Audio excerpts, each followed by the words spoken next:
नमस्कार, मैं डॉक्टर सुशील कुमार शर्मा से आचार्य इतिहास राजकीय महाविद्यालय गुड़ा। आज हम बीए भाग प्रथम राजस्थान का इतिहास में टॉपिक राजपूतों की उत्पत्ति, राजपूतों का उदय, इसके ऊपर चर्चा करेंगे।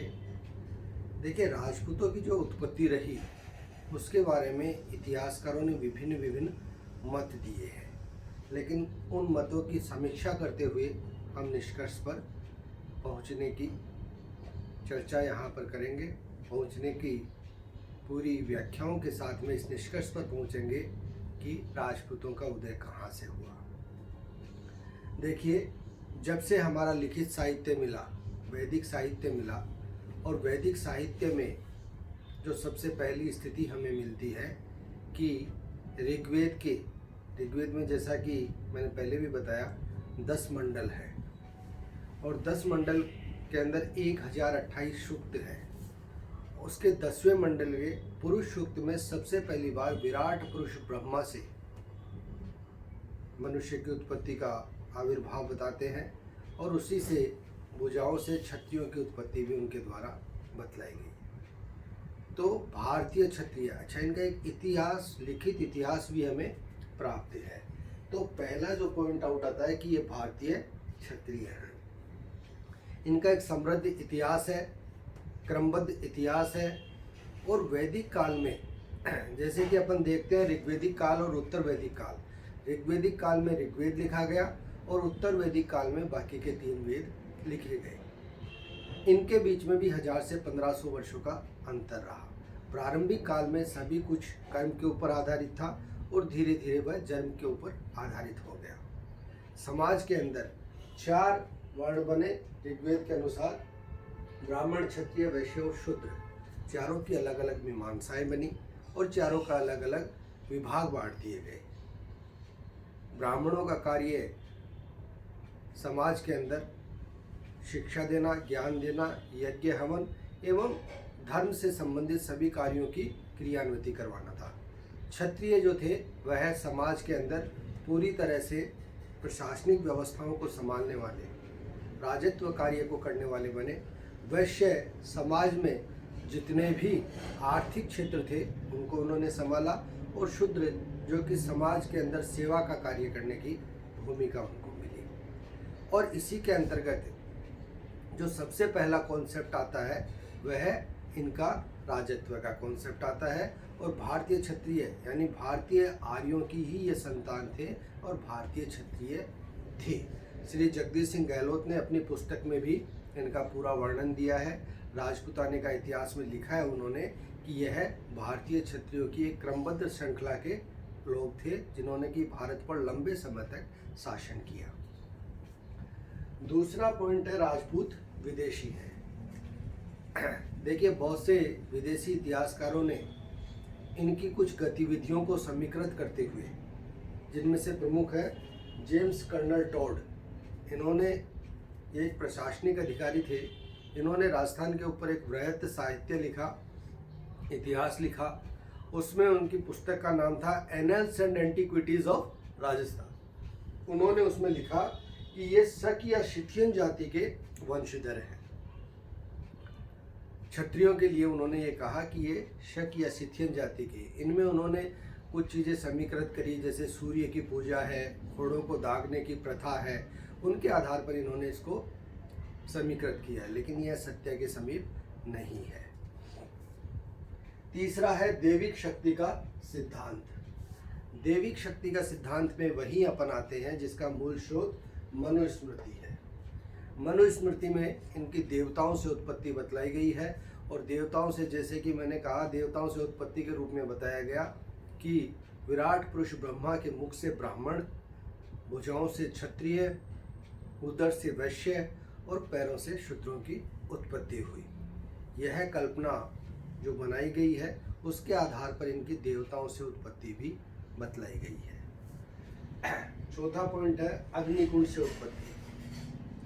तत्कालीन समय राक्षसों में और देवताओं में, ऋषि मुनियों में आपस में संघर्ष चलता था और उस संघर्ष से के कारण तत्कालीन समय की जो स्थितियां थी वो बहुत ही विरोधाभासी हो रही थी। तो ऐसे में एक ग्रंथ हमें चंद्र बरदाई के द्वारा लिखा गया पृथ्वीराज रासो, उसमें हमें एक वृत्तांत मिलता है जिसमें वशिष्ठ ऋषि के आश्रम में एक अग्निकुंड बनाया गया और उस अग्निकुंड से यह कहा गया कि उसमें 4 वीर पैदा हुए, परमार, चालुक्य, प्रतिहार तथा चौथा चौहान, और इन चारों ने 400 वर्षों तक शासन किया। हम आज के आधुनिक युग में अग्निकुंड से किसी की उत्पत्ति को स्वीकार नहीं कर सकते, लेकिन कहीं न कहीं ऐसा रहा होगा कि तत्कालीन समय मुस्लिमों का आना भी प्रारंभ हो गया था, तो यहाँ पर उनके शुद्धिकरण की बात हो सकती है। अग्नि के माध्यम से शुद्धिकरण करके उन्हें वापस वैदिक धर्म में लाने की बात की जा सकती है कि उसके कारण अग्नि के माध्यम से शुद्ध करते हुए उन्हें वापस हिंदू धर्म में प्रविष्ट किया गया हो। ब्राह्मणों से उत्पत्ति, देखिए अनुलोम प्रतिलोम विवाहों की समीक्षा के अंतर्गत ब्राह्मणों से भी इनकी उत्पत्ति मानी गई है। दूसरे, प्राचीन काल से जमदग्नि से लेकर लंकापति रावण तक हम देखते हैं कि हिंदुस्तान में ब्राह्मणों का शासन रहा था। ब्राह्मण एक वैभवशाली कौम रहे और ब्राह्मणों ने लंबे समय तक हिंदुस्तान में शासन किया, जिसमें शुंग वंश बड़ा प्रसिद्ध रहा, सातवाहन वंश बड़ा प्रसिद्ध रहा, स्वयं लंकापति रावण ब्राह्मण थे।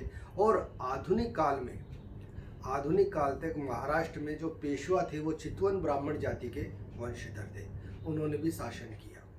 तो ऐसी स्थिति में इनकी ब्राह्मणों से भी उत्पत्ति मानी जाती है कि ब्राह्मणों से क्षत्रियों की उत्पत्ति हुई।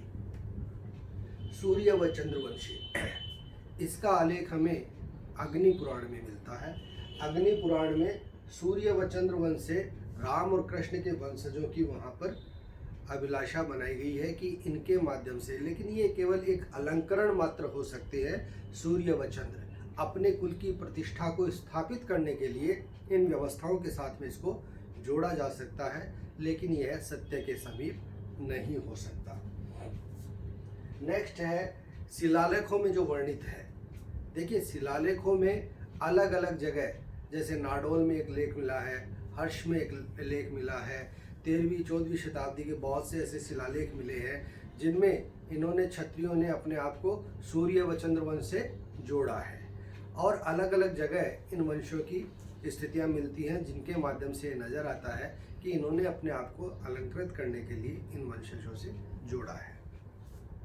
अब आता है अपना कि तत्कालीन समय, अपन यहाँ पर एक छोटी सी चीज़ को इस रूप में कराना चाहेंगे कि जब वैदिक काल की अपन समीक्षा करते हैं तो वैदिक काल में हम देखते हैं कि जैसे 4 जो बनी स्थितियाँ, उसमें ब्राह्मण, क्षत्रिय, वैश्य और शूद्र, जैसे कि मैंने चर्चा करी कि ऋग्वेदिक काल में और उत्तर वैदिक काल में काफ़ी अंतर था।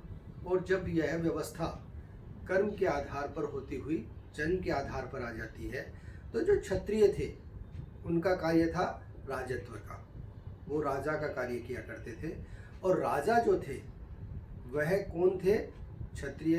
अब क्षत्रियों की स्थिति क्या रही? राजा बनने से वो राजा बने। अब राजा का जो बेटा होता था उसे राजपुत्र कहा जाता था, और उसी राजपुत्र का अपभ्रंश जो है वह राजपूत है।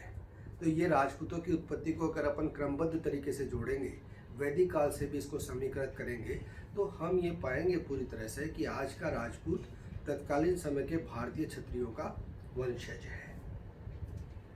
अब अपन आ जाते हैं कि निष्कर्ष के रूप में हम इसको क्या कहेंगे। देखिए इन सारे विचार तंत्रों पर, चाहे भारतीय क्षत्रिय जिसका हम पूरी तरह से पक्षधर हैं कि ये भारतीय क्षत्रिय थे, इनका एक क्रमबद्ध इतिहास है, और उस इतिहास के माध्यम से हम इस बात को समीकृत करते हैं कि ये भारतीय क्षत्रिय थे। राजपूत विदेशी हैं, कुछ इतिहासकार कहते हैं, लेकिन उसे स्वीकार नहीं किया जा सकता। दैविक शक्ति का सिद्धांत है, यह एक वैदिक व्यवस्था का सिद्धांत है जिसे हम नहीं मान सकते। अग्निकुंड से उत्पत्ति की हमने चर्चा करी कि केवल शुद्धिकरण की बात हम स्वीकार कर सकते हैं। ब्राह्मणों से उत्पत्ति, ब्राह्मण शासक रहे लेकिन उनसे उत्पत्ति का आविर्भाव हम नहीं ले सकते। सूर्य व चंद्रवंश अलंकरण की बात हो सकती है।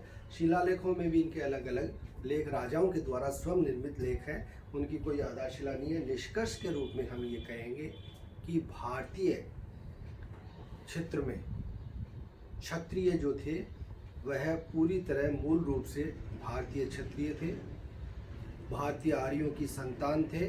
डॉक्टर कानूनगो ने भी इसका पूर्णतः समर्थन करते हुए लिखा है कि यह भारतीय आर्यों की संतान थे, जिनका एक क्रमबद्ध इतिहास हमारे ऐतिहासिक पृष्ठभूमि में स्थापित है। और उसी के आधार पर हम कह सकते हैं कि ये क्षत्रिय जो राजपूत जो थे, यह इन्हीं भारतीय आर्य क्षत्रियों की संतान थे, जिनका एक क्रमबद्ध इतिहास हमारे यहाँ पर स्थापित है। धन्यवाद।